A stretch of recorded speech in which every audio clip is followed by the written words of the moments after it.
Saint of the day of May 23 is Saint John Baptist de Rossi.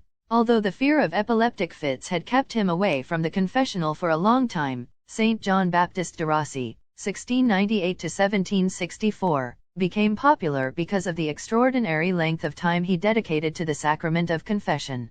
Born in the province of Alexandria, in Piedmont, the last of 4 children, he was orphaned of his father when he was just 12 years old. Shortly afterwards he also lost his brother. At the age of 13 he moved to Rome where he studied with the Jesuits, then devoted himself to the study of philosophy and theology. During this period he began to suffer from severe epileptic fits, which put his dream of becoming a priest at risk. In 1721 he obtained a canonical dispensation and was able to wear the cassock at only 23 years of age, thanks to the speed with which he completed his studies, due to his exceptional intelligence.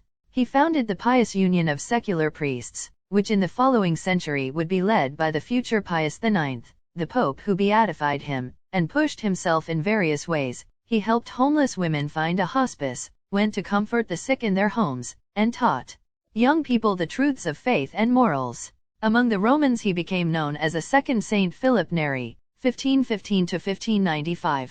His cousin Lorenzo, a canon at the ancient Basilica of Santa Maria in Cos Medin, wanted him as an assistant, with the intention of making him his successor. John Baptist, though tearfully, accepted. His cousin then suffered a severe stroke, after which he became intractable. He came to attribute to John Baptist the cause of his suffering and, in fits of rage, would hurl his medicine bottles at him so violently that not infrequently the saint would emerge from the room with a bleeding head.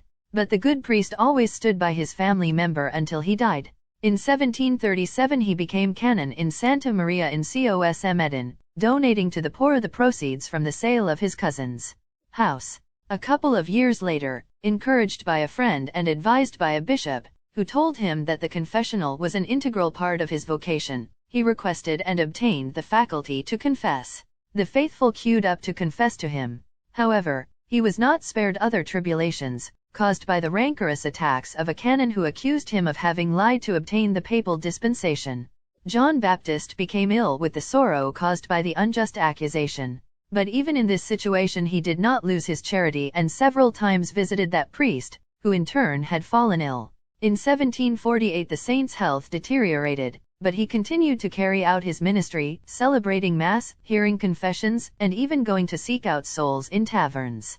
He spent most of his last year and a half in bed, returning to the house of the Father on May 23, 1764. He was canonized by Leo XIII on December 8, 1881, the day of the Immaculate Conception. A biography of the saint was written by the English author Elizabeth Herbert.